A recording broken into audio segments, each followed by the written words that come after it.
When you see something that you imagine in your head come to life, that matters. Like that's why I like videos so much, is because I can hear a song, picture it in my head, and if it comes together the way that I pictured it in my head, it's incredible to me. Like that's an incredible thing to me. If I put together a marketing plan that comes together that works, that's incredible to me.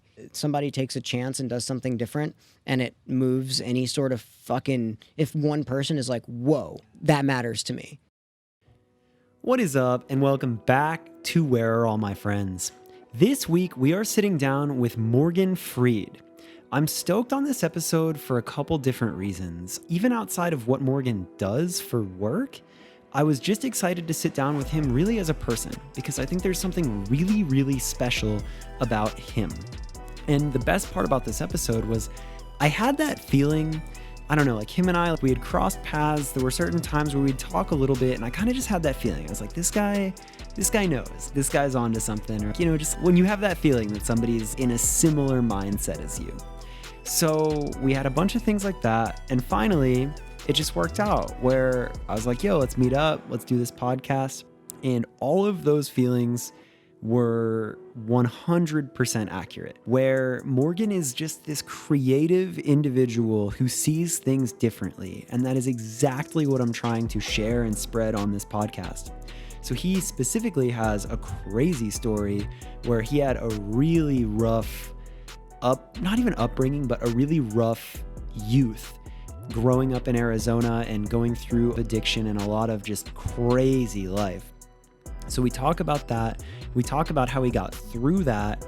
And then we talk about the things that he gets into now and what he's working on and just how he creates in every single way. And if you aren't familiar, a couple of the projects that he does work on are Ride or Cry, which is a creative agency based out of LA, tied closely with Nite, which he's a partner in, and OK Ballet, which is a clothing brand that has just this attention to detail and quality that I really do love. So all of those things tie together, and as you listen to the episode, you'll understand why it's so cool and why he does what he does. I think this episode is particularly important for anybody who feels like they don't fit in or they see things differently or feel like a bit of an outcast, because Morgan breaks so many rules, and he's now proof that if you have a vision and if you feel strongly about something that you see, you can make that happen. Even down to the point of where we recorded the episode is a representation of him breaking rules and seeing things differently and doing what he believes in. I get to his house to record, and there's a room where we could have recorded inside, which made perfect sense. And then he had this really dope patio outside, and his dog Timmy is hanging out, and he's looking at it and he's like, why don't we record it out on the patio? And at first I was just like, damn, that outside noise, it's gonna be so rough. It was kind of raining. And I stopped and I was just like, well, fuck it. Like, why not? So there are so many themes to that in his life, and taking risks and just believing in something that you see. And damn, do I respect that. It's exactly what I like to tell the story of, and exactly what I like to learn about. So I really do think that you're going to like this episode. Then my last piece, I say this a lot, but I so genuinely mean it, of just thank you. Thank you for listening to the episode. Thank you for sharing. Thank you for leaving feedback. It makes my day when I get DMs or messages or read comments about you guys listening and liking these episodes and getting inspiration and learning about these people. That's entirely why I do it. So thank you for sharing. Thank you for spreading it. Thank you for leaving feedback. It really, like, it makes my day. It's so fucking cool. So thank you. Let's get into this episode. I know you're gonna like it. Like, I'm not trying to hit people with like the something you could Google, but I think that the people behind the things you can Google are extremely interesting. Oh yeah, I mean, it's like most of the people I fucking like are incredibly unstable. They're, like I like a lot of. It's really, really, really. My fucking dad doesn't know this, but I know he doesn't. I know he didn't graduate college. Like he thinks that we think he did, but like, and it's like one of those things. Most of the people that I really, really look up to, like, sort of they did follow a formula, which is doing what they wanted to do and do what they thought was the right thing to do. Yeah. even though that is no formula. That's not a thing. But they did what they believed was the right thing to do in that moment, and and instead of being like, all right, well, I guess I'm just gonna do everything the same as everybody else is doing. Like, what sort of fucking impact will that make? Like, what sort of mold will that break? Like, Well, and it's nothing. like what we were talking about, where it's like, yes, in theory, it sounds super nice to work a 9 to 5 at Albertsons, but then like in the reality of it, you're just like, I'm miserable. And I think that there's something like I want to encourage as much as possible, like being down to take the risk and like just trusting the process of like the fucking unknown of like, yeah, this is scary, but if I don't do this, like I'm gonna be. I mean, not for everybody, but That's I think that's a scary thing. Like, people fucking don't like. They don't are afraid to fail. People are afraid to fail. I'm afraid to fail. I think we all are. I'm definitely afraid to fail, but I've done it countless times, and I'll continue to do it. Yeah. Countless times. But each one of those times that I do it, I'll take something from it. Yeah. So like in actuality, in the like I said, like I got fired from that place, and at the fucking time I was like, this is the worst thing that's ever happened to me. Like, well, how am I going to recover from this? And looking back, like you said, like 5 years ago, now I'm going to go to the fucking Echoplex and see how I can fly. Like those are, where at the time, like 5 years ago, I was like, my life is over and I'm just going to work at a fucking, Yeah.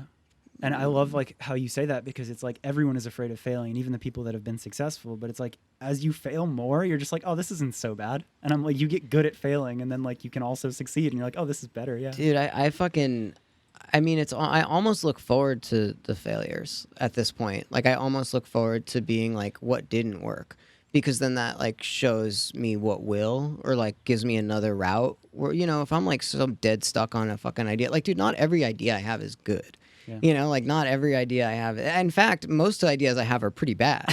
like I'm not even gonna front. Like, most of the things that I can't do them just due to like social norms. Like, I'm not able to say the things that I want to say. I'm not able to post the things that I want to post. I'm not able to do the things that I think are, absolutely creative and fun and interesting and cool, just due to the fact that, like, at this point in time, somebody's going to get upset and like somebody's not going to understand. Yeah. And then that's like, it is the good and bad thing about like the culture that we live in, is that everybody has an opinion. Everybody's allowed to think what they want to think and say what they want, and they have a platform to do so. Yeah. And you know what I mean? Like, just because you have a ton of followers doesn't mean your voice is the voice is the loudest. Is God, the thing. it's a whole thing. It's a terrible Okay. thing, dude. Well, here, let's do this, because I want to get to your story, and I feel like as people understand who you are and what you do, like they'll understand like just how you have so much perspective on that. So really quickly, before we get into that, if anybody doesn't know who you are, what you do, or anything like that, what's like your quick elevator pitch, or just what is your quick story of who you are and what you do? Just like what I do now is, my name's Morgan. I am partners in a company called Ride or Cry, which is I guess it's a full service creative agency. I'm also partners in something called Nite, which is, it's a lot of things. It's definitely a lot of things. It's way more than what we initially started it as. And I'm also partners in a company called OK Ballet, which is a clothing brand. Hell yeah, I think that says it well. Yeah, I mean, those are the things that I do Yeah, daily. I mean, we'll get into it. But Yeah, I also like do this thing called community meeting. Like, Oh, I do yeah. that. It's like a, risk awareness based, like, get together once a month where, a couple of friends of mine were like, oh, after Peep died, like, we were like, we probably should, we're in the nightlife space. We should probably do something. And, we've given the platforms that we have, like, it would felt like it would have been like a disservice to not do that, and like to not have, kids that go to events and like art shows and shit to like not be informed about what happens if you like fucking your friend ODs, or like if you're thinking about fucking killing yourself, shit like that, where it's like, it's important. Yeah. It exists, but like not a lot of people in that space, or they are talking about it now. There's like way more people talking about it as we go, just because I think that the internet's done something, made it okay in some ways to be a little bit more open about that. And like I said, like, good and bad. The internet is good and evil. I agree. Well, oh, that wasn't bad. That was one honk. No, we're For outside. anyone listening, we decided to do it outside. Like Yeah. I show up and we look and there's this patio and it was just like, no, this is nice. And it's drizzling a little bit and a car's honking a horn, but Yeah. fuck it. There's no rules. We don't get days like this very often, and to like be able to do something like this outside on a day like this in California is a really like, we get to look back at this and be like, that was tight when we did Yeah. that. So instead of just being in a fucking studio or in my house. I feel like 5 minutes into talking to you, there's like a theme of just like, why do rules actually matter in a sense? So it's like for a podcast that I started to have fun with my friends and spread positivity, why the fuck can't we sit outside? Dude, if there's a hum in the background the entire time, you know who's gonna care? Nobody. Yeah. Nobody's gonna give a fuck. Nobody will care that you can hear doors closing. Nobody's gonna be like, that's a bad podcast because you can hear the rain. Yeah. Like those are the things that like those are the rules that like you wouldn't get in a studio. Yeah. Where people would be like, it's the same fucking dude. Let me tell you this. It's the same fucking thing as I deal with a lot of producers, a lot of music producers. I deal with a lot of like music video people and bands and commercial people. It's like they're like really, really, really, really dedicated to being like, this sounds great. This looks great. Like, Yeah. but is the piece itself great?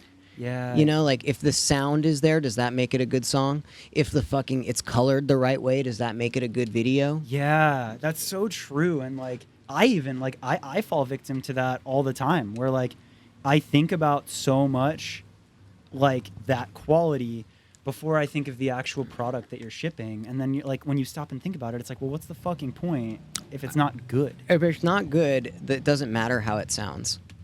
Yeah, lift it up. Yeah. Who cares? There we go. If you need another towel, let me know.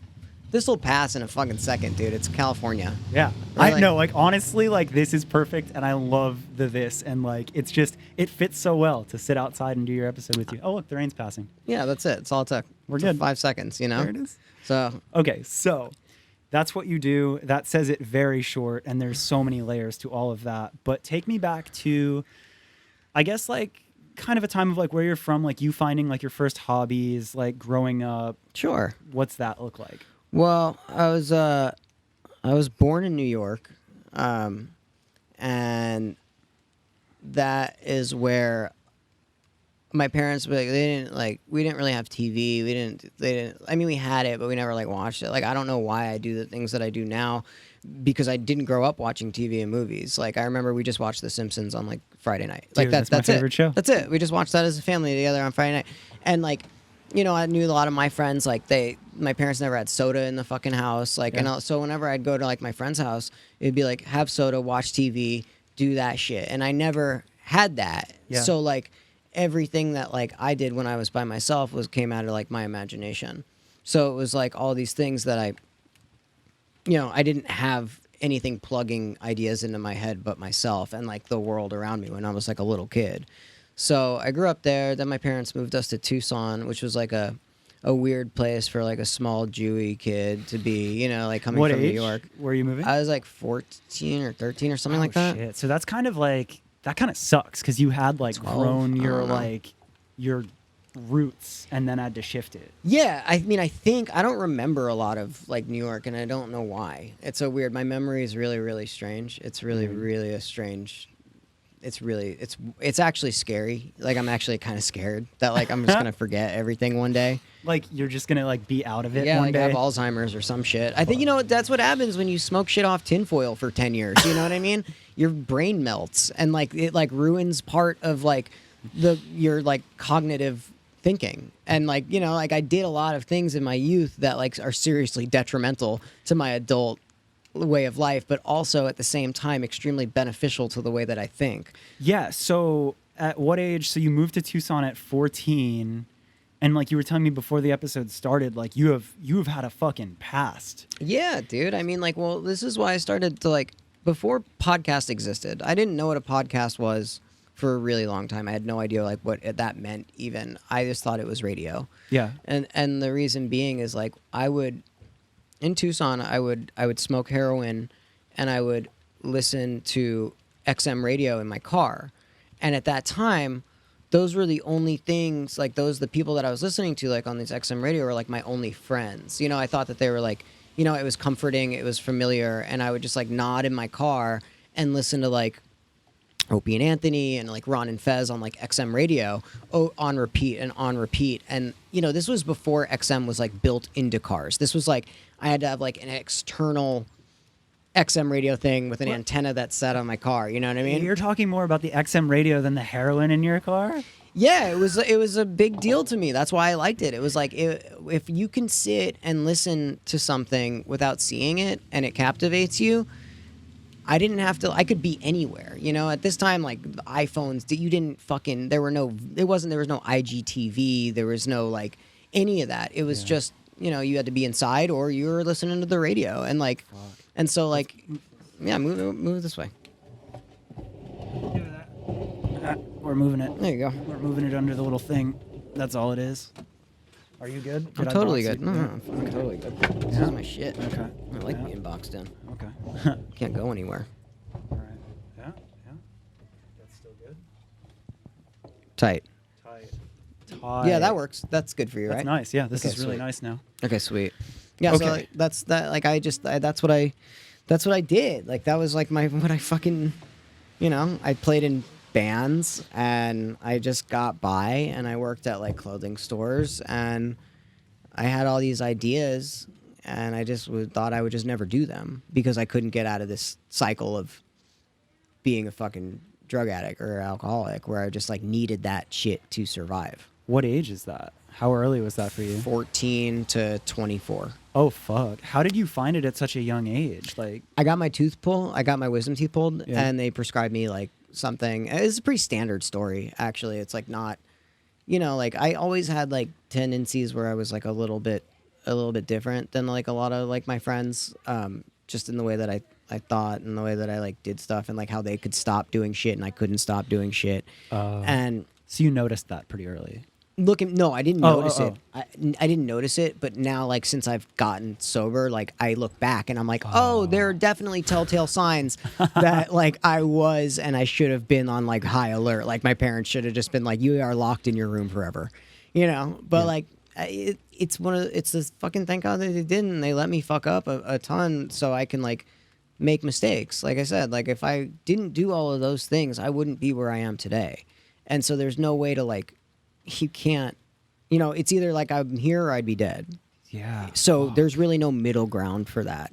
So it's a real risk situation that I made for myself here. Okay, so you're in Tucson, very early age, exposed to drugs, but still like find XM radio. Yeah. You're captivated. That's like a memory that you have. That's like one of my favorite memories, and that's why I like podcasts, and that's why I like don't agree to do a lot of them.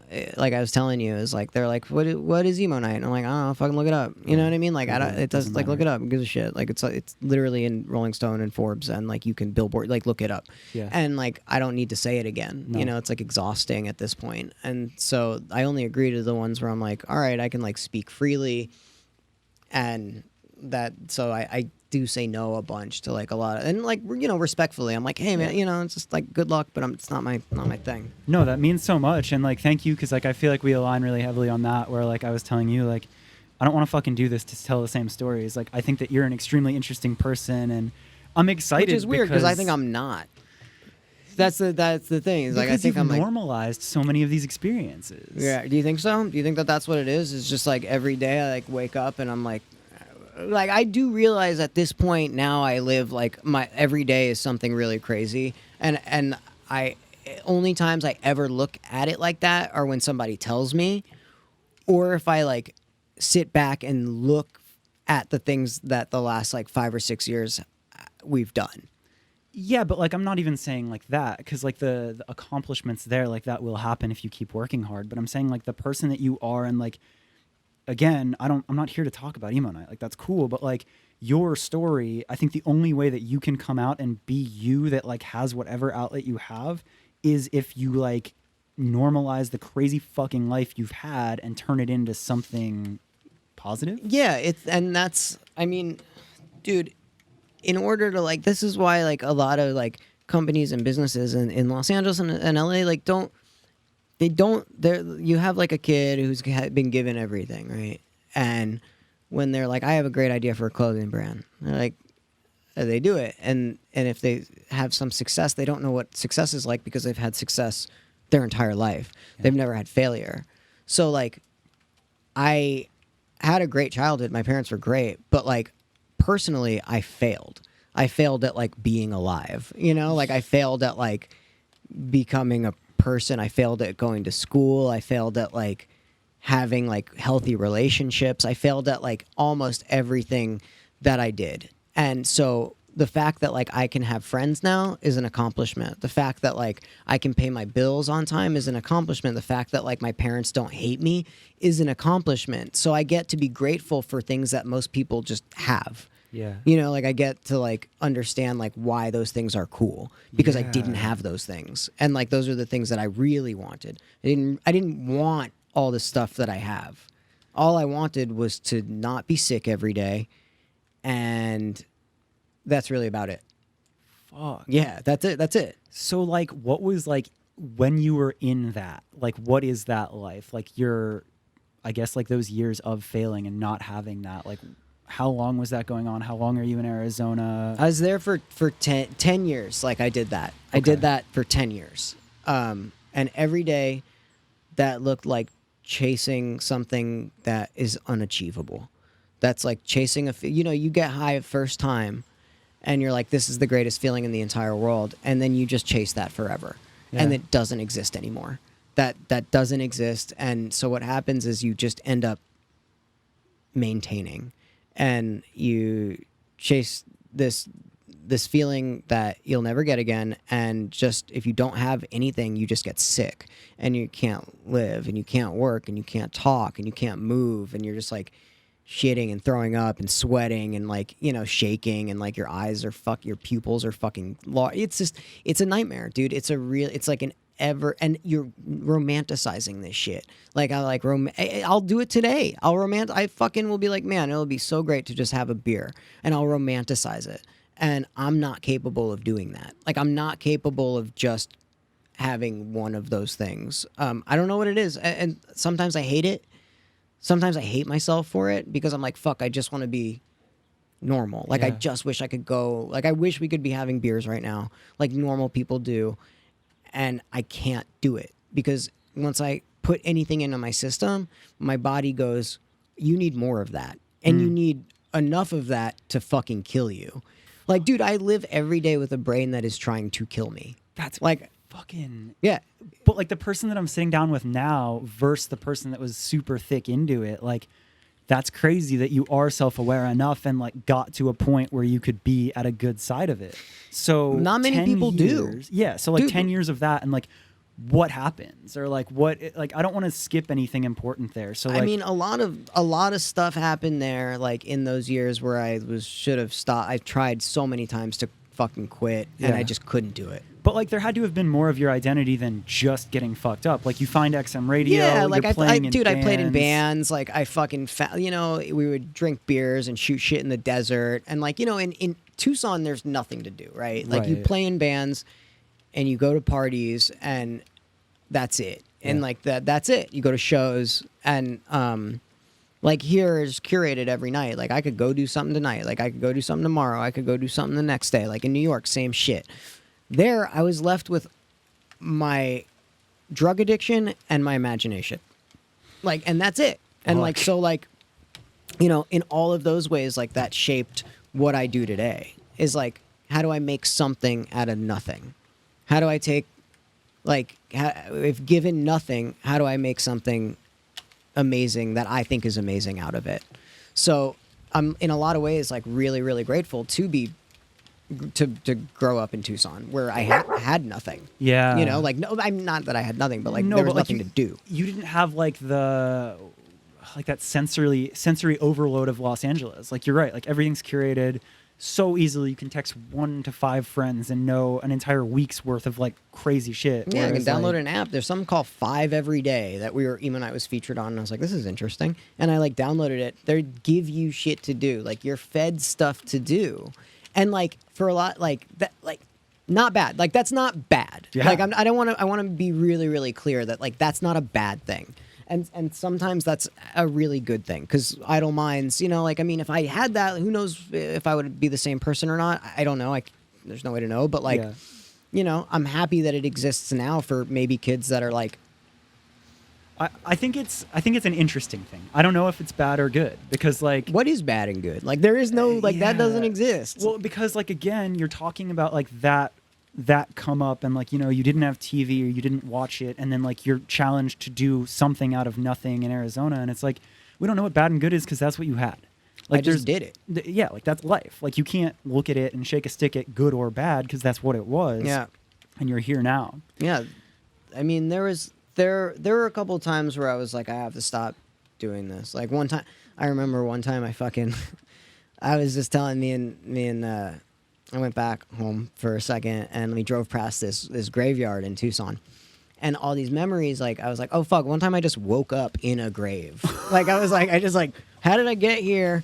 Like, but normalizing that. Like, I woke up and looked at my phone and I was like, all right, well, I guess I just got to do my day. And not thinking about, like, how traumatizing and how weird and how, like, scary that actually is. I never thought that, like, but I drove past it and I was like, got super scared because I was like, oh, fuck, like that. I used to think that is like okay, and that's not an okay thing to think is like, and I literally just got up and I was like, where are my friends? I was like, where are you guys? They're like, we're at IHOP. I'm like, all right, I'm coming. Right. Nothing like, didn't skip a beat. Yeah. Well, it's like, I don't know, like you think about that with like children in poverty too. And it's like at a certain age, like if that's normal to you, doesn't matter what you have or don't have, you're going to go out and play with your friends. Yeah. So like, it sounds crazy to say that now, and it is crazy. Nobody fucking wakes up in graves. That's not normal. No. But like, if that's the life you're living, then that's somehow just another day. It was just another day, dude. That was just like a fucking Sunday morning, And like then it just keeps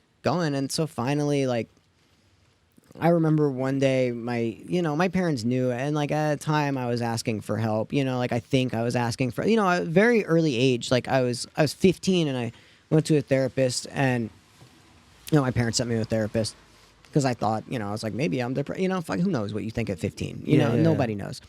And, he asked, it was 9 a.m. or something like that. And he asked me to sign my name and I couldn't sign my name because I was shaking so hard. And he was like, oh, I know what the problem is. You're an alcoholic. And I was like, what are you talking about? No, I'm not. And I hadn't had anything to drink that day. Like I usually drank before school. I usually just like steal booze from my parents' liquor cabinet, take a couple shots and then go to school and like do that shit. And I didn't have anything to drink that day. And I could not sign my name. My hand could not stay still. At 15 years old. 15, yeah. And so like at that time, like that was the first time where I even knew like alcoholism and drug addiction existed. And then, I didn't pay attention to that for another 9 years. Like I just didn't think that was anything. Right. I just thought that was just the way it was. So what happened? So 10 years of that. 10 years Arizona. of that. Yeah. And like, dude, I have some really great stories. I mean, fucking another time, but like, basically I was asking for, I thought I could just take like a 2 or 3 day vacation, detox off heroin. That's not the way that it goes. In your mind, in a drug addict's mind, you're like, I just need to like quit for like 2 days, 3 days. Just get me away, lock me up in a fucking room. And it's funny because now I think about 5150ing myself like all the time just to like to have everybody take my phone away or like so nobody can contact me so I can just like clear my mind for like 3 days. I like think about like turning myself into a psych ward like like once every 2 weeks. I will never do it. And in my mind that sounds normal. Like my business partners are like, you can just take a vacation. And I was like, what? No, I need to be locked up. Like to me that sounds like totally normal. Dude, my version of that is I just want to throw my phone into the ocean, go to Mexico, like go down to like Cabo area and then just like pick up truck, dog, little hut, surfboard, never talk to anyone again. Yeah, like if you don't hear from me, I'm good. I promise you, I'm just surfing in Mexico. Yeah, I might not be. If nobody hears from me, who knows if I'm good. But like I'm not going to Mexico again. I've been to jail there twice. What the fuck? Who are you? Yeah, I'm not going there. That's the places they're rude to you in jail there. They're mean. So I'm just like, I'm like afraid to go to Mexico again. But Well, yeah, with reason, Jesus. yeah, so, but yeah, my parents were like, I was asking for help, and I got sent. It was the first exercise of willingness that I ever exhibited. Acceptance and willingness. I didn't have any of that. I had none of it. It was always my way. I knew the right thing. I didn't listen to anybody else. It was just, that was always the way it was. And finally I asked for help, and they sent me to a 30-day treatment facility in Arizona. And it was the worst and best 30 days of my life, because I was coming off of, like benzos, heroin, whiskey, crack, like you name it, you know what I mean? Like all this shit, like everything. I was a trash can of everything. Anything to make me not feel the way that I feel. Yeah. Anything to like take me out of my brain. Anything to change the way that I think, because it's not drugs and alcohol that are the problem, it's me. It's I'm the problem. And so those are just there to like soothe it or try and fix it, and just put a temporary Band-Aid on like what actually is the issue. I'd imagine that to you, that was just the only solution you could find. There is no other solution. Yeah. And which sucks. And a lot of people don't understand that, and it makes you do terrible things. I'm not a terrible person. You know what I mean? Like I'm not. I grew up with really good morals and really good values, and really my parents are absolutely incredible at teaching me the difference between right and wrong. Yeah. I couldn't do right because my brain wouldn't let me. I knew I was doing the wrong thing. Like when I do something wrong now, I know I'm very like aware of when I'm doing something wrong, and it fucking destroys me. Like I really do my best to not do the wrong thing, but I am only human. You know what I mean? Like I am only a person, and sometimes I make a mistake, and sometimes I like don't. I react to a situation in a way I shouldn't, and and sometimes I don't know how. I used to not know how to handle those things, and the only way I knew how to handle those things was to drink or do drugs about it and try and forget it. Dude, I love the way you put that, and I'm not even going to pretend to know like addiction fully. Like my brother got really bad into it, and I think that was enough of an example where I was almost afraid of it. So like I'm kind of thankful on that side, but like I'm never going to front like I know. But I do understand that there is this common theme of like, this is not bad people. This is not any type of like shit. Like it's like good people that like want to fix something and don't know. Sometimes it's good people. Well, sometimes it's fucking bad people. I guess, like, I can't just some put a people are blanket of- are fucking assholes. You know what I mean? Yeah. Like you take drugs and alcohol out of people, and they may still be a fucking asshole. It just depends on like that type of. But like, yeah, I knew I wasn't, and I'm not a bad person, and that was what was the most painful thing. Yeah. Was because like I had to do bad shit in order to survive. And now I don't have to do that. But Yeah. it took a lot to get here. And like, I fucking, every day is like, I learn, and I try and like, like regardless of all the stuff that like I've got going on, like in my business life and like my professional life and shit, like every day I have to like deal with me, you know? Like, Yeah. so it's just, I have to work extra hard to just baseline, to just like, I used to be afraid. TJ and Babs taught me how to answer an email. You know what I mean? Like I didn't know how to do that. Like I didn't know how to like be a person. I credit them with like teaching, and every day. Today Babs was just like, I was like, she was like one day, like I think she was just like, you just like emailed the fucking president of Interscope, like, what's up, bitch, or some shit like that. Like, like some shit like where it's just like, that's just the way I do stuff. And it's not, I just was never, I didn't go to school. Actually I did this last semester. Like last semester I went back to school. It was the first A I've ever earned. Holy fuck. Yeah, it was I took a business class, and because I wanted to. Yeah. Because I was like, I own 3. I should probably figure out how to do this. Funny how that shifts when you actually care and want to, right? Yeah, it was great. I took one of my employees who's like really good at school. Like she's just like so good, and like they graduated college, and I was like, always been so envious of that, because it was something that I could never do. Because like I remember the first day of college, I lasted about 20 minutes, and I was like, oh, I gotta go buy drugs, and I left, and I never came back. And I've always been super envious of people that like could do something from start to finish. Yeah. And so I was like, I'm gonna take a whole class. I'm gonna do my best. I mean, I flew home from tour to take the final, and then flew back out. You know what I mean? Like, Damn, you committed. yeah, like I did. Like, dude, I say what I'm gonna do now, which is way different than what I used to be. Like, I'm like, if I say I'm gonna do something, I'll do it. Like this. Yeah, Like I yeah, could have yeah. easily backed out of this. You did Been it. like, I gotta go to Hawaii tomorrow. Like I gotta pack. Like I gotta do all this shit. But I do what I'm gonna say. I do what I say I'm gonna do. So now. that's perfect. So you told me, so that 30 days was the best and worst time of your life. yeah, That was like a very pivotal moment in things getting better. dude. And then the second time I ever practiced any sort, it was just before I knew what willingness was. Like I didn't know those words existed. Like keep in mind, like I am fucking brand new. Like I was so bad. Well, I mean, I also snuck drugs into there. You know, I snuck drugs into the rehab center. So like my detox schedule was off by 2 weeks. Like I was just detoxing like the entire time I was there. I couldn't. Oh, fuck. They didn't know. You know, they were like, dude, I'm a criminal, dude. Like, you know what I mean? Like I'm a fucking.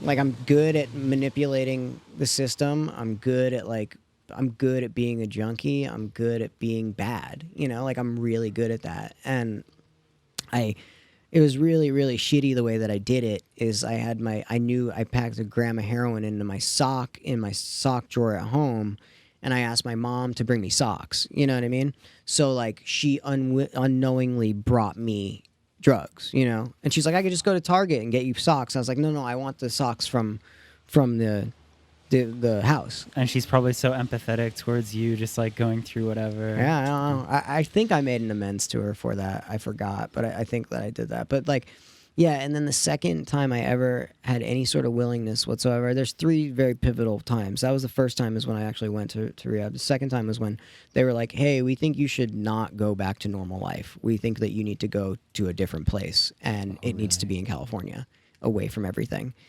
And I was so against it.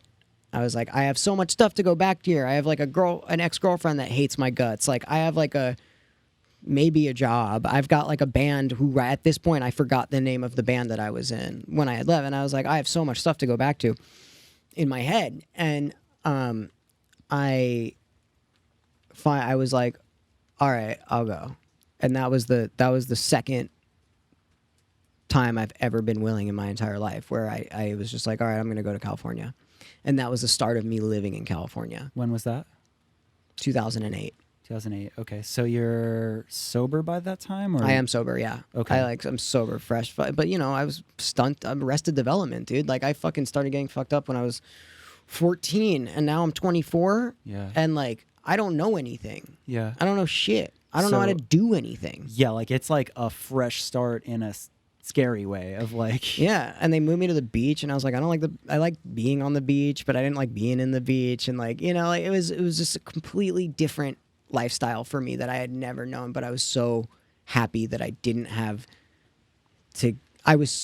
They talk about a pink cloud when you first get sober, and I had that because you realize you don't have to live the way that you were living anymore, and you realize that you don't have to be sick every day, and you realize that like, you know, things can be different, and it's really hard to see that when you're in it. You can't see that things are going to be different. And then the third, I still want to get fucked up. Like I was like, oh, I could probably just move somewhere after here and get fucked up. You know, still like scheming in my head. You know what I mean? Like still scheming. Yeah. And now I just scheme in a different way. Now I'm like, how do I make cool shit? Like how do I make this person give me like an extra $1,000 so I can like afford to get like this camera to make this look better? You know, like that's how I Yeah. fucking scheme now. So like the third moment was really important, and it kind of relates back into emo night in a lot of ways. And I don't think I've ever told this story on anything that I've ever done. And I was on the beach. Well, not on the beach. I was like sitting in that rehab fucking aftercare center. Like it was on the beach. It was on the peninsula in Newport Beach. And I was listening to Jack's Mannequin, and like, and you know, I was always like, and it was I was listening to the first song on that Jack Mannequin album, and I was like, you know what? I still want to drink, But today, I think I want to not drink more than I want to drink. And that was the one of the most important moments of my entire life, like so split second like feeling. And at that moment I was like, man, I'll never get to meet that guy and tell him how much that like this moment meant to me. Yeah. And then last year he played Emo Night and I was like, oh, this is my one shot. You know what I mean? Like to tell this dude that like, he probably hears this shit all the time. You know what I mean? Like, oh, you helped me, blah, blah, blah, blah, blah.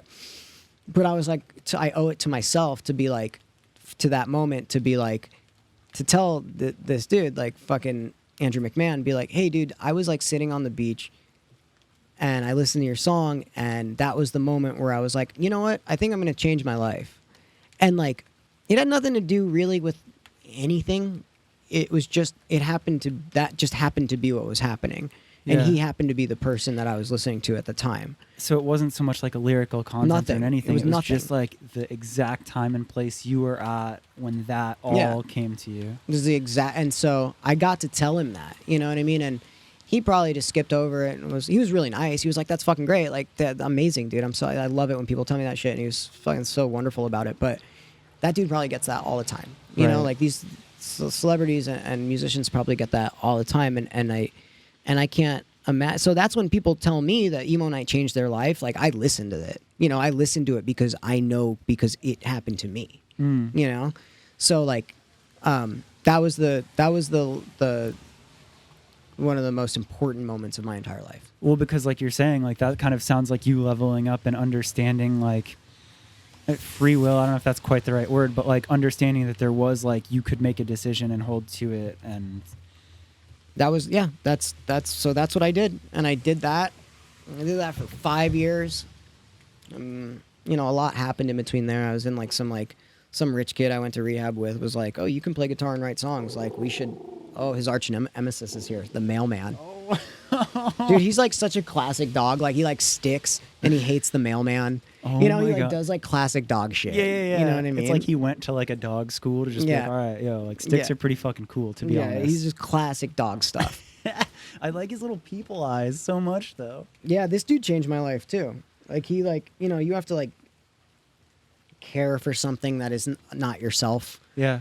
You know, I'm like, if he doesn't eat, he dies. You know, Yeah. if he doesn't walk, he gets, you know, he pisses and shits and that. And like, he's fortunately like, I'm responsible enough to like, he's never had to deal with any of that shit. Like, this like, dude has had a good life. He you're grew up in a good owner. He's very, very much like me. Like, they found him in a trash can. Whoa. Yeah. So and- not a grave site, no, but a trash no, can. but a trash can. They found this little guy in a trash can.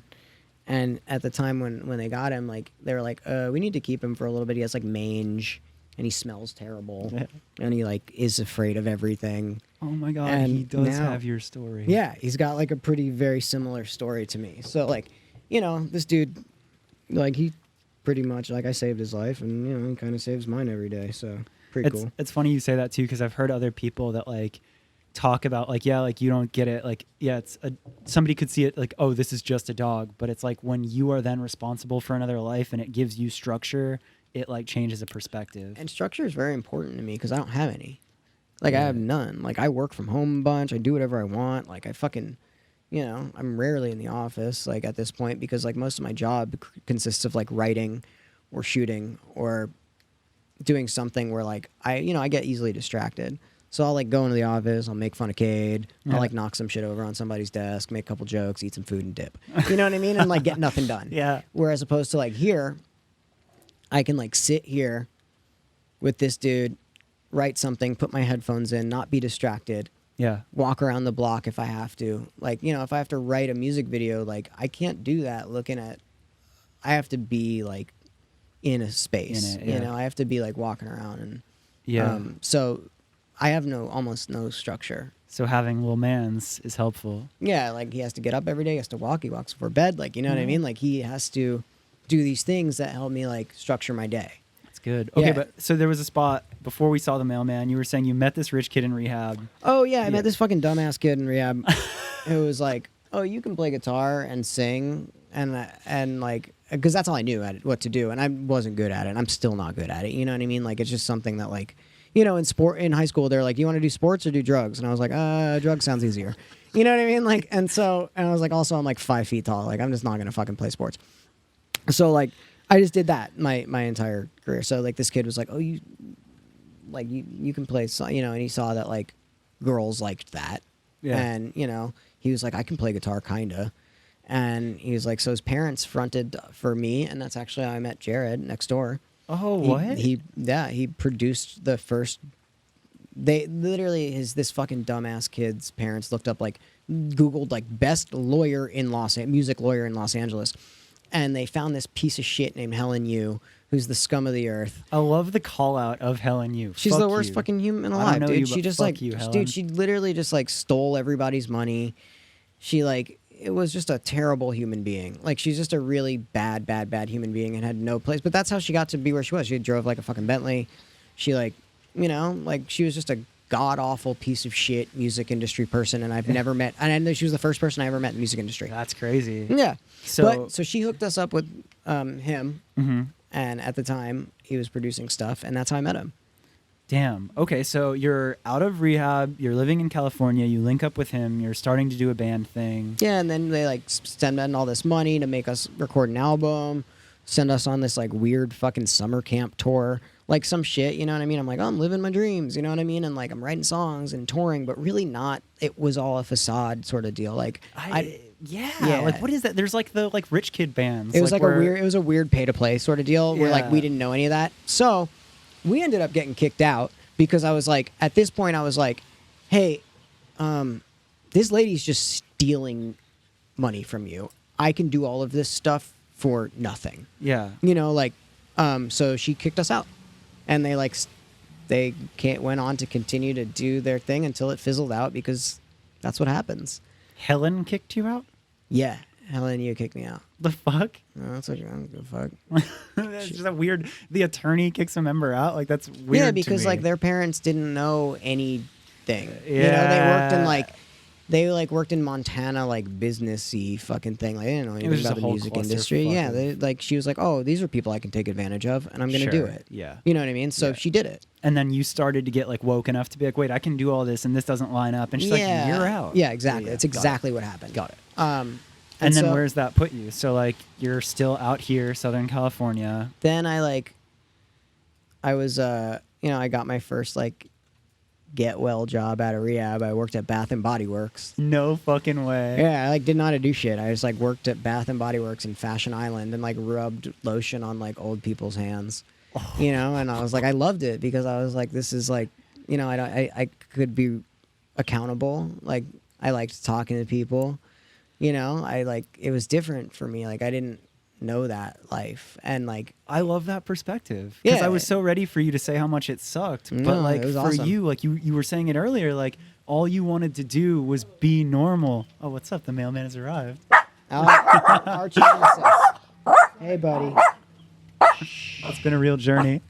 Here you go. You have some mail. That's okay. I'm just gonna throw this mail out anyway. I don't think any mail should exist anymore.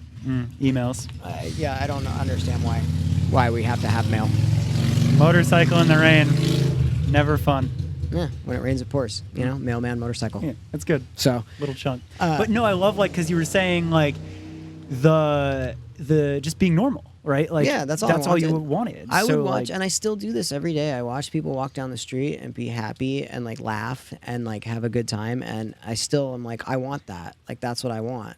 I watch people like, do normal shit, and I go, that's what I want. I want that. And then given the opportunity to do that, I was like, oh, I have to do more. yeah. And it wasn't, while it was great at the time, it wasn't enough for me. Like, it wasn't enough for like what moved to LA. My friend who I met that I thought didn't like me, it turned out he was just quiet, offered me a job in another clothing store in West Hollywood. I ended up helping open one in Bel Air. And okay. yeah, and then at that time I one of the dudes at the Uprising, like, I got to be friends with somehow. I think through actually that first band. Okay. They like hired like the cool creative agency to like do the art for it, and it was really terrible. But And the Uprising is a creative agency. yeah. So like, he was like, hey, do you want to work here? And I was like, Not the clothing store, but yeah, the I saw Uprising. it. But I Yeah. loved the clothing store because like it was familiar. It was everybody who worked there. It was my friend. I was making money, but again, like not enough for me. I always had dreams of like doing stuff. I always had these like giant marketing plans. I was like, I could figure out how to I like business, like I could see things that other people couldn't see that would be cool to do for, I still have all these ideas that, like I was telling you, I got to wait for all these old white people to die, so we start having better ideas, like as far as marketing and as far as like, entertainment goes, because right now no one's going to do something different because they want to see the same thing that they've been seeing. They want to see the same results. They know it's tried and true. So why take a chance? Like, why take a risk? You know what I mean? Like, why do any of that stuff? And I understand like why they wouldn't, because it's, they've been doing the same shit. It hasn't failed yet. Like, why the fuck? If it ain't broke, don't fix it. Yeah. But if it ain't broke, like you can make it cooler. Yeah. So like you start to have that vision, like, because like it's like I noticed that in you, and like again we were talking about that a little bit before, of like you do kind of have that thing of just like, wait, I see something else here. So you start to have that feeling. You're working in the clothing store, the Uprising thing comes up, and you're just Yeah. like, oh shit, maybe I can do something. Yeah, here. like maybe I am very grateful for that company for a lot of reasons. And the main reason is it taught me what not to do. Yeah. The main reason is it taught me. I like all those people that were. I am again grateful for a lot of those fucking people that work there. But I now I know how to run a company because I saw how they did it. Yeah, And- which is so valuable, like in coming Yeah. from you, because like you didn't know anything I didn't know getting shit. out of rehab. Like No, you're at I- Bath like- and Body Works, like lotion, Mhm. into clothing, into like Yeah. just kind of probably having a feeling of there's more, but having literally no idea. I how mean, to- dude, we like when if you're a music guy, like you grow up imagining yourself in front of large crowds and playing to a ton of people. Like that's just something you do. yeah, And I knew I was never good enough to do that. But what I did know I was good enough to do was have ideas for those people. Like what their image should look like, how their shit should be marketed, how they should fucking name the things, how they should promote all that, how their videos should look, how their everything should look, Yeah. And same thing with brands, and same things with companies, and same things with all of that shit. Like I had ideas. I'm not good enough to do the things themselves. Like I can't build a car. I can barely drive a car. Yeah. But I can tell you how to market the shit out of it. so you And just saw that, like you Yeah. just had this. and I can tell you how to like make something impactful and important out of the thing that you have. If you listen. And that's the eternal struggle that I deal with every single day today. I wonder if that's like coming from kid that grew up in such mundane settings. It's exactly what it is. Yeah, That's what I'm saying. Is grateful to have nothing. because you could imagine. Because I could imagine. So like that is exactly it's a direct result of me being by myself and inside my head. So it's like a nightmare place to be, but also at the same time, it's a gift and a curse to be in my brain. Yeah. Like I fucking hate myself all the time, and then sometimes I'm like, I'm good at stuff. And then I'll go back and forth and back and forth and back and forth and think everything I do is shitty. And then I'll be like, make something, I'll be like proud for like a second and then go back to thinking that it sucks, Yeah. So Like again, like that's why I'm like so appreciative that you were down to do this, because like I've never been the musician side of it either. Like I always took an interest in like the business side or whatever, but like I just feel like there's this pattern. I've met so many people that I view to be exceptional that don't view themselves as exceptional, or they struggle with things just like that. I mean, it sounds like you fucking ran the fucking gauntlet of drugs, but oh yeah. you're the best version of the extreme version of it. But it's like, I think so many people feel that, but don't have the confidence in themselves or deal with those struggles and don't understand that it's okay or that it's normal, or that people that have gone to do really cool shit have that exact same shit, if not crazier. Yeah, I mean, dude, like I took a lot of chances. I took my whole life has been chances. Like every time you fucking smoke drugs, like you take the chance of dying. You know what I mean? Like, so I was like, fuck it, I could quit this job and start something of the unknown. Like, I can do that if I've done way worse, in the last week. Yeah. Like, and so I mean, my life has been full of taking risks and taking chances, and it's a lot of people don't, due to fear, and which Yeah. is totally reasonable, because like that's what keeps me up at night. I don't sleep. I've never slept. I've never had I don't remember the last time I had a fucking full night's sleep. You know what I mean? It's because like God. I'm constantly thinking, and I have a really hard time staying in the present, and that's something that like I really like I work on every day. But like it's it's everything from like when this dude's gonna die to like how do I like make the best fucking show for emo night. How do I like make the best like commercial for a writer, like how do I do that, like why do I do something new and different and unique and cool to like, oh man, remember that thing I did when I was fucking 14 and I'm so embarrassed about it, like instead of just being like, hey, go to sleep, Dude. do that tomorrow. So like yeah, I have like incredible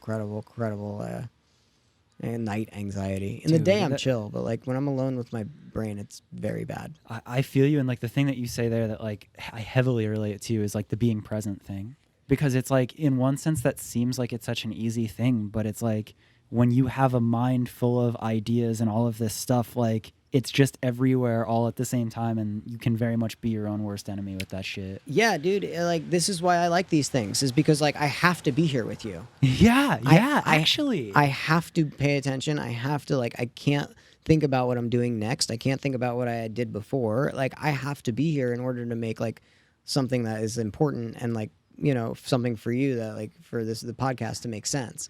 Like I can't be like, oh, I got to shower and then go to Echo. Like I got to do all this shit, go to White, and like so I have to be here. And I think, like, again, we were talking about how, like, social media is kind of fucked right now, or I feel that it's just so much, like, try to grab attention, this, short, this, that, this. And, like, to me, a podcast right now is the ultimate fuck you to that, where it's like, this is us sitting down for an hour, giving a full, cohesive story, and we are paying attention. We are not on our phones. Dude. And it's like, how sad is it that that's what that is right now? It sucks that we have to try that. Like dude, there are so many things about social media that are great, and there are so many things that are terrible. Yeah. Like I believe that like these Instagram comedians are the downfall of comedy. Like I believe that like they are fucking like that fucking guy Matt Kershaw and his fucking girlfriend. Like they do that like the like weird emo skit shit, and it's just like a detrimental form of entertainment that people are like, this is acceptable, like this is good, and I'm like, no, this is bad. What's happening to this? Like, dude, it's like they're the type of fucking comedians that like think making a funny face is comedy.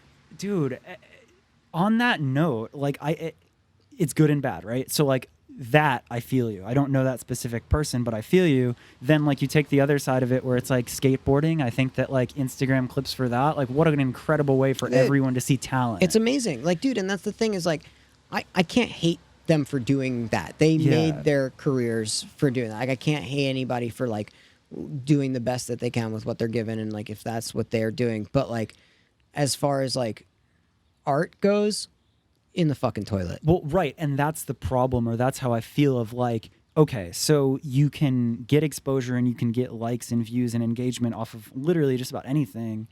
But like, and I notice this in shops sometimes too. I have the same feeling where like, do you ever go to those like collective shops where all they sell is like boutique fucking like sunglasses and like basically things that you could buy on Alibaba in China, but yeah, then you they mean like make on them like these like Silver Lake shops, right? Yes, Yeah, exactly, yeah. exactly. Yeah. And I'm like, I look around and I'm like, what happens when like actual trades are gone? Like what happens to the person that takes pride in like being a carpenter or even a plumber or an electrician, or like that's art? We're in a revolution, dude. Like this is a revolution. Like we had a industrial revolution, and we're in a technological revolution right now. And it's like we're in a really, really, really important time in history, and it's hard to see because we're in it. A lot of things. We're like really, really, really we're gonna look back and be like, oh, 2000, the 2000s to 2020s were, that changed a lot of stuff. That changed almost everything, the way that we did everything, and whether good or bad, it just changed. I agree. And it's hard to see because we're in it, but you know, and I work in it, Right. You know, so like a lot of the times, like I have to fucking play ball with these things that I hate, that I despise, that like I'm like, this, you're ruining art, you're ruining fucking everything that like all these people that spent so long perfecting a craft have worked so hard to do. And it's heartbreaking. It's the same thing with like video content. It's like I spend ages making, they're like, companies will be like, we want to do something cool, and I'm like, awesome, like I also want to do something cool, like that would be great.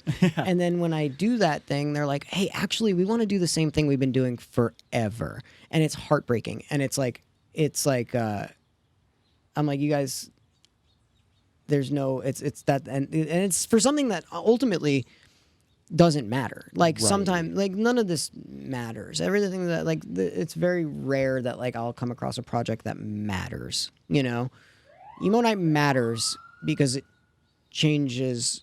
Like it has helped people see the light in like dark. Well, it's so funny. That was kind of going to be like the thing that I was going to say out of all of this is like, yes, you are forced to deal with it. And yes, we see that this is a time where everything's changing. We don't necessarily know how it looks. And even you in a place where you are your own boss are forced to deal with bullshit and like these projects that it's just like, oh, this is sucking the soul out of you. Yet you actually have found a way to bring out some amount of positivity to Exactly. that. And I feel that in you. I feel that like there are these projects and there is this feeling of like past the bullshit that doesn't matter and past the contract that pays the rent to the office or whatever. You're not here to just get that quick money or those quick likes or that engagement. Like I feel that there is some amount of integrity. There's only integrity is the thing. Like I really try to, I really only try to like do something if it's really gonna move a needle or like do, you know, like we have shit that's on retainer that are just keep our lights on, you know what I mean? Yeah. But like projects now, like I say no to a lot of stuff just because I'm like, there's no, like we get emails all the time that's like, hey, we have this upcoming artist that's going to be like the next big thing. Here's the thing, she was produced by this guy and has all the right things, says all the right things, but it's like the buzzwords or whatever everything. the fuck. Yeah. And you listen to it, there's nothing there. It's just the same. It's the same thing. There's nothing different, and there's nothing. And it sucks to say, there's just nothing special about it. Yeah. And like, I really try to not do those projects because I know that no matter how good of an idea I put into it, like I you know, can't polish a turd. You know what I mean? Like it's just the way it is, and like. So we, at this point, like I'm fortunate enough to say no to a lot of stuff, but you know, I had to do all that stuff for a long time. Yeah. And I still, you know, I still do, and I still like. I think that will forever be like the battle of like creative versus corporate, right? Corporate can keep lights on, but then creative dies every time they have to go and do the same fucking shit. Yeah, I've gotten good at playing ball with it, you know what I mean? I've gotten good with being like, all right, I'll go and do my job and dip, you know what I mean? And it's only where it like, the only frustrating part is where in the beginning they're like, we want something that you do, like that's you. We want you. That's why we came to you. And then they'll be like, actually, you know, and it's a bunch of people on a fucking email chain that just saw the thing and they're trying to like justify their jobs and like being like, we think we should change this. And I'm like, who the fuck are you? I haven't heard from you this whole time. Dude. You know, what are you, fucking Jack in accounting? What the fuck does he have to think about anything and creative? it's justifying that job, right? It's like, oh, I have to chime in to prove something. But like, I guess my question then is like, where or like maybe where in you or like where in the process in the story of your life did you like get that sense of what matters? Because again, when I see projects that you do, I feel something there.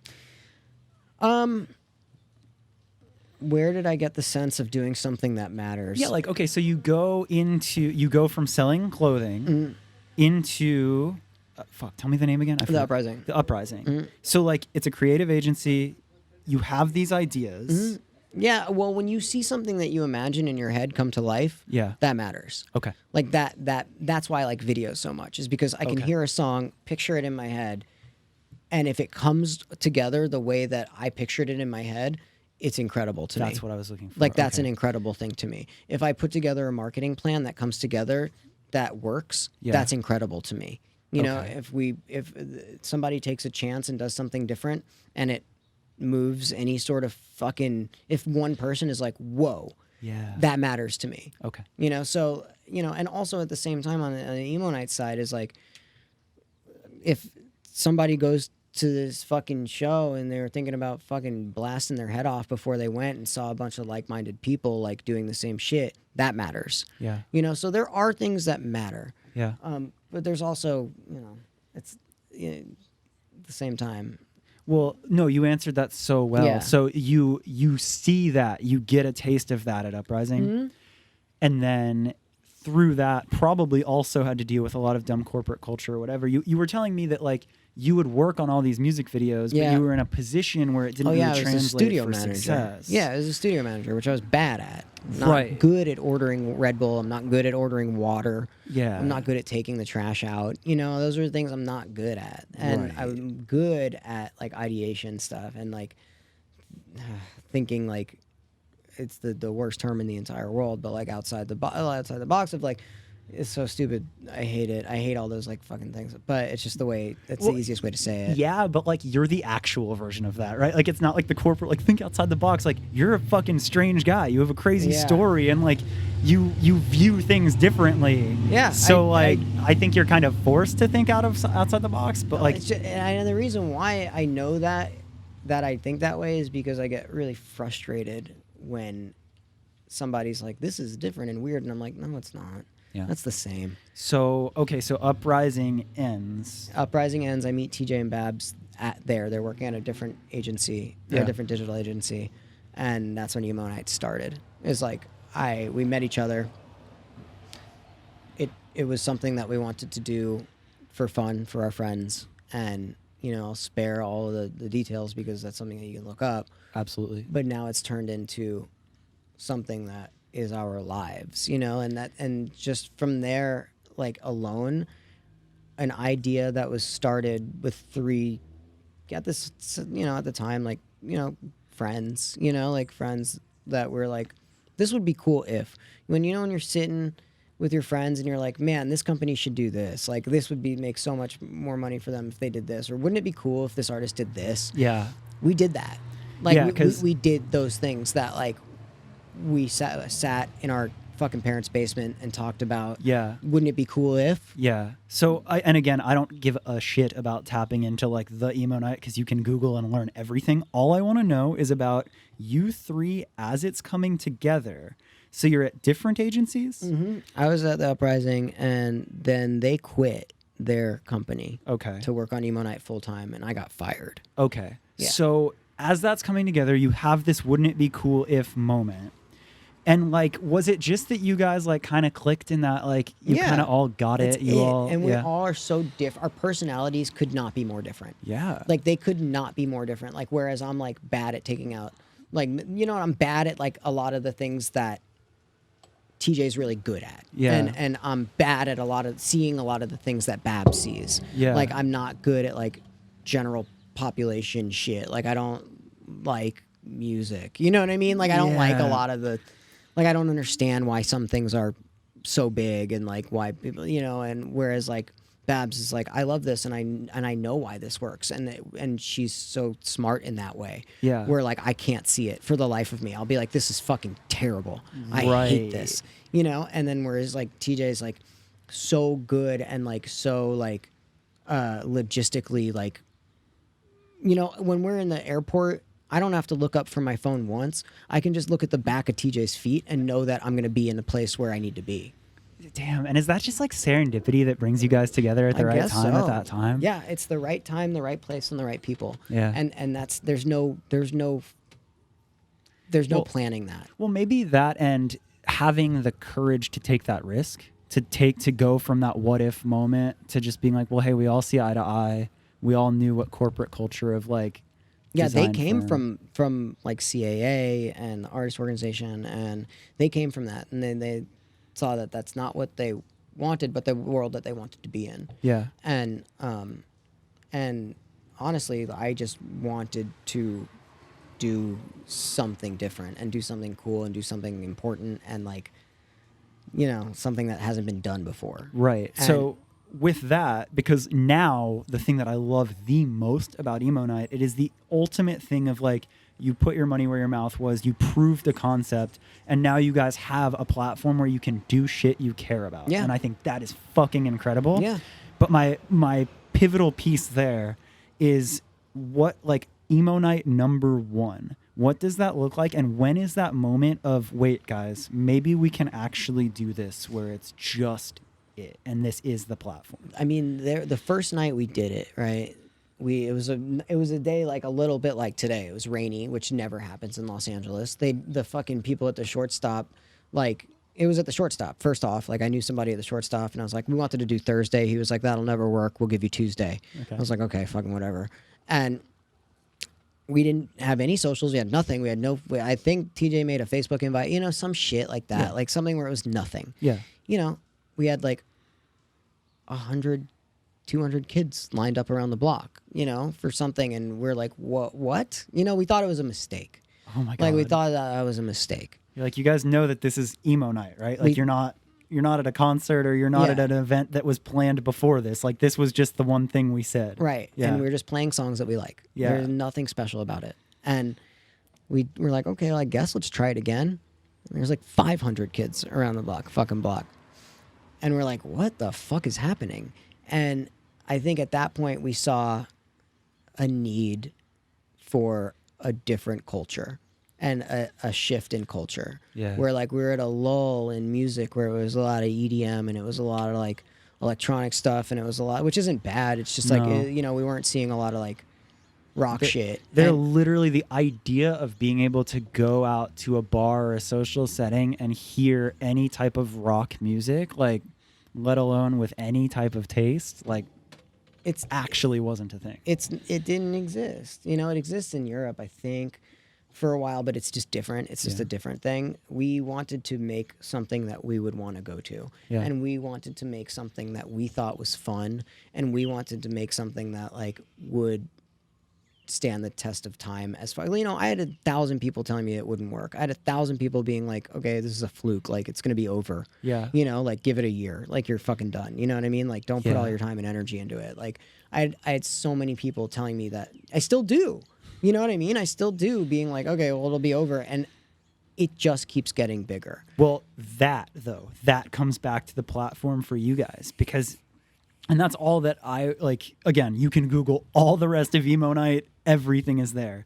But that, like, just you guys being down to try the what if, to read that signal, to be like, wait a minute, it happened, let's test it again, right? Mm-hmm. And now where you're at, where it's like people can say that, right? They can be like, oh, blah, blah, blah, talk shit, say it won't last. But I see it very clearly where it's like, it's not even about the specific product you're looking at. It's the people behind it. And it's the fact that you three care more than other people. You've been through whatever you've been through. I now know what you've been through. I don't know on their ends, but like that desire to do something that you care about and something that matters. Emo Night is now so much bigger than songs being played. It's not that anymore. No. And like, I think that that's why you're going to the Echoplex today to see if you can fly. Yeah. Because like, it's not about any one specific thing. It's about like, here are three people that have proven their work enough to like, you can turn a real product. You do have an eye for actual quality, and you've proven that. But now it's the thing of like, well, do you want to make shitty Instagram content that means nothing? Or do you want to make an impact, and do you want to work on projects?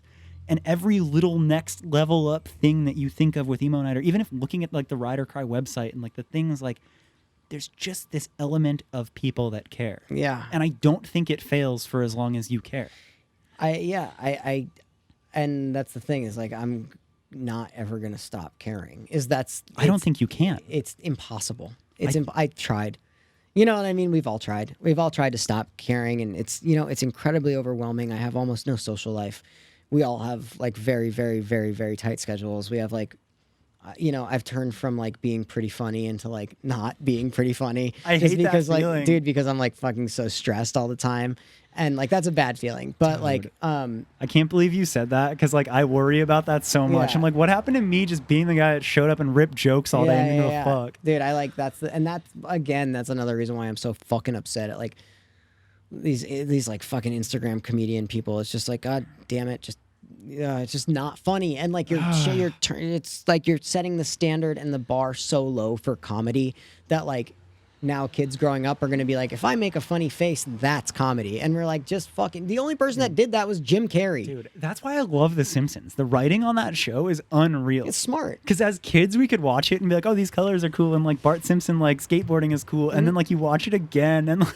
Yeah, dude. I mean, I used to read, the only thing I remember used to reading was like Calvin and Hobbes comic strips. Wow, like, that's and, another like, great example. Yeah, like and I didn't realize like how impactful and important they were until like I went back and read them in my adult life. Yeah. Like, and they're so still relevant and they're still like important and they still the same things are still going on. Well, like that's again, like I think the platform that you guys created, it's like thank fuck you exist because I think what you're doing is important. And I think that in a spot where bullshit can thrive, like I love that you're proving that like along with bullshit though is like, yeah, like we're going to do shit that we care about and we're going to do something just bigger than that. And let me tell you, that's what takes the work. Because it's easy. Dude, I could get on Instagram right now and write 4,000 of the same jokes that all these kids are doing. Yeah. And become a YouTube celebrity and make a lot of money and live in a house in the Hollywood Hills like all these fucking kids do. But I don't want to do that. That's not what I want.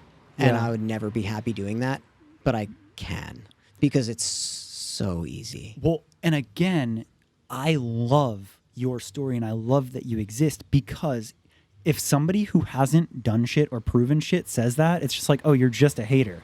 But you now have the ground to stand on to be like, oh, he's just a hater. And it's like, no. Like, you have proven yourself. You have proven what you have done. You have proven your worth. You've proven that you can build something. And you're standing against bullshit. Yeah. Dude, I don't hate them. Like, I don't.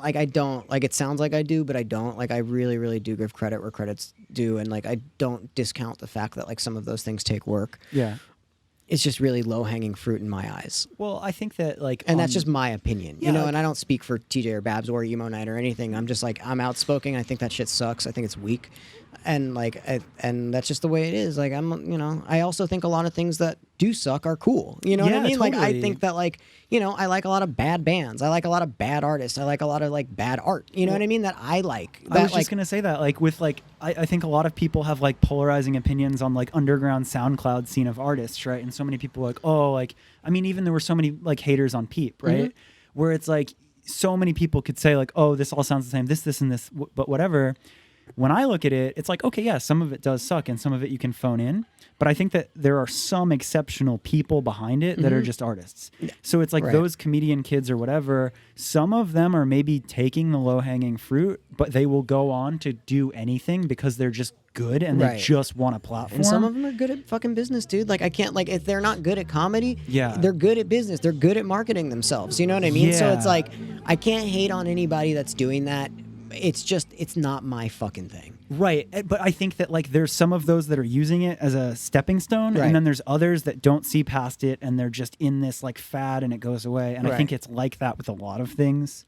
Oh, yeah, dude. It's just frustrating because, like, you know, I want people to be like, you know, if you are talented, like, I want people to succeed. Like, I want everybody to succeed. Like, I don't want anybody to fail. Like, that's the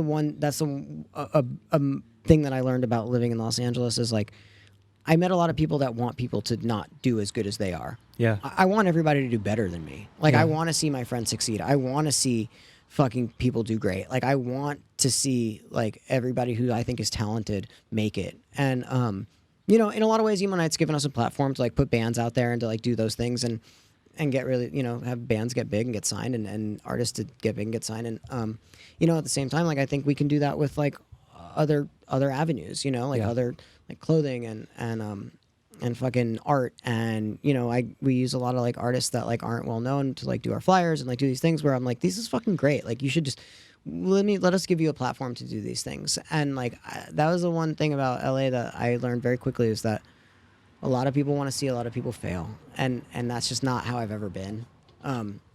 So it doesn't like bum me out when people do well. Like, makes me happy. Yeah. Like I like that. Like I want, except if it's a fucking, you took somebody else's idea and then just did it. That's that, shitty. like Yeah, that. yeah, Then yeah. like fuck off. You know what I mean? Yeah. Like then just come up with your own goddamn idea. You know what I Right. mean? Like, but if you do something that like is different and it's good, I want you to succeed. I think that there's just this level of like authenticity in everything that you do, with like it just translates, right? Like you want other people who are doing cool shit to succeed, and like now there's this platform and it goes bigger than just an event where you're able to do more of that. And like, what a cool fire to have. And like, I just think there needs to be more of that. And I agree with you. And I want to see things like that succeed. Yeah, from dude, afar. trust me. Like there are things that like I can't wait to see what people do. Like I can't wait when something cool fucking happens. Like I am so excited. You know what I mean? But when I see like things that are so fucking mid get like big, I'm like, what the fuck? There's so much better shit out here, but that's not my place to say. That's Yeah. just like not my fucking place to be like, this is good, this is bad. In my eyes, and I used to not be like this. I used to be like, everybody's good. It's just, like this, but like at this point, like I'm scared for a lot of the youth. I'm scared for a lot of like kids growing up now thinking like shit, like mid shit can be just good. Like Yeah. I'm scared that like they'll think that like this is the way things are and like what they have to strive to be instead of being better. And I think that that's what the most frustrating part. Not that it's just not funny or bad or just like, I mean, this is not funny, but like it's not that it's bad. It's just you're setting a bar really low for other people who are creative to think that that's okay. Yeah. And like, I just wish that they didn't do that, kind of, just so like kids could, growing up now, would be the best versions of themselves instead of having to like, sift through this garbage. Yeah. But I also like, I love that. That was so well said. And I think that maybe one of the solutions is just by setting the example. Like, I think that's why I respect a lot of what you're doing, is like, at this point, you could mids the fuck out of any of the things you're doing and just ride off the status, but you don't. You're Yeah. going to the Echopex to see if you can fly. Like, Yeah. Dude, it's like I don't like, and every month, and it gets harder because we've done a lot of stuff. You know what I mean? Like it gets harder because we've done so much stuff, and like every month and every fucking event and like every city we go to, we're like, how do we make this the best? Like, how do we take every fucking, we didn't even start to profit until like fairly recently, because we took everything we made and put it back into making the event cooler. Yeah. Like me and Babs and TJ get paid very little. Like I get enough to pay my rent and buy him dog food and go to a nice dinner every once in a while. Like Yeah. that's what I get paid for. But like, again, that's why it doesn't go away. Yeah, Because like- you could have taken that paycheck so long ago. and we won't. We will never do that until it's either the right time or like time to hand the torch off to somebody else, or like we just fucking die. And like that is I just don't think I'll ever. My dad's like 70 now, and he's supposedly retired.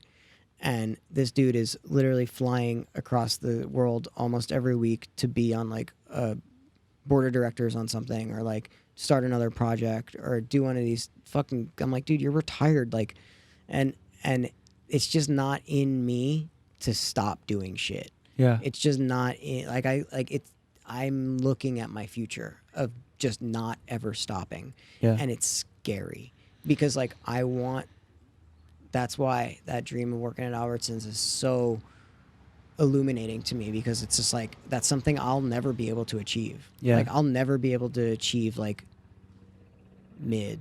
Dude. And You know like, what I mean? Like it's just like it's in me. Like I can't get away from it. and like, again, I had a feeling about you, but in like doing this podcast, like that is the exact story I want to tell, because I want to encourage every fucking person that has had an inkling of like, I don't fit in, I think this is fucking whack, I think this is mids, any of that.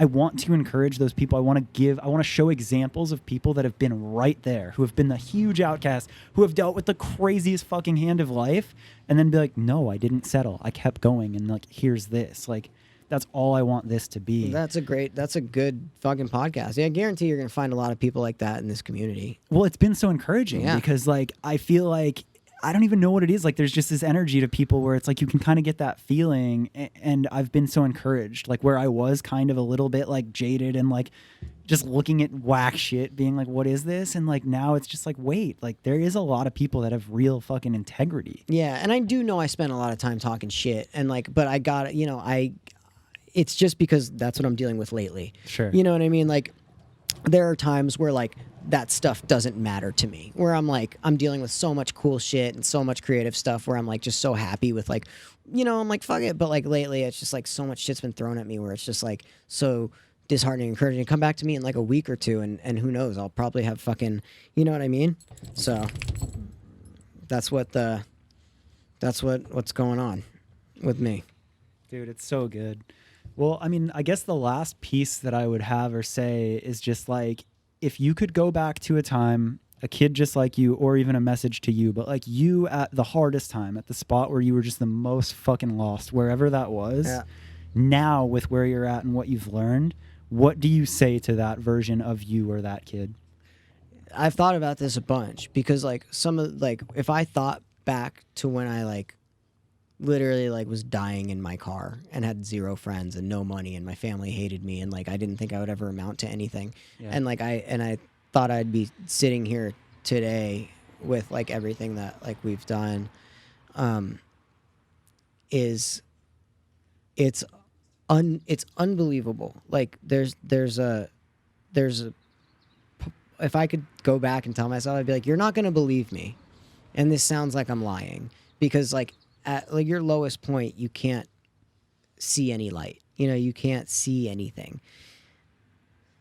There always is. Like there always is something to be like grateful for, and there's always something to like there's gratitude to like be be able to like have this fucking day. Like, it's hard to see, but I don't know. It's unbelievable to. I don't think that I would believe myself is the thing. Yeah. So it's like, but that's why it's amazing is because the world is an amazing place.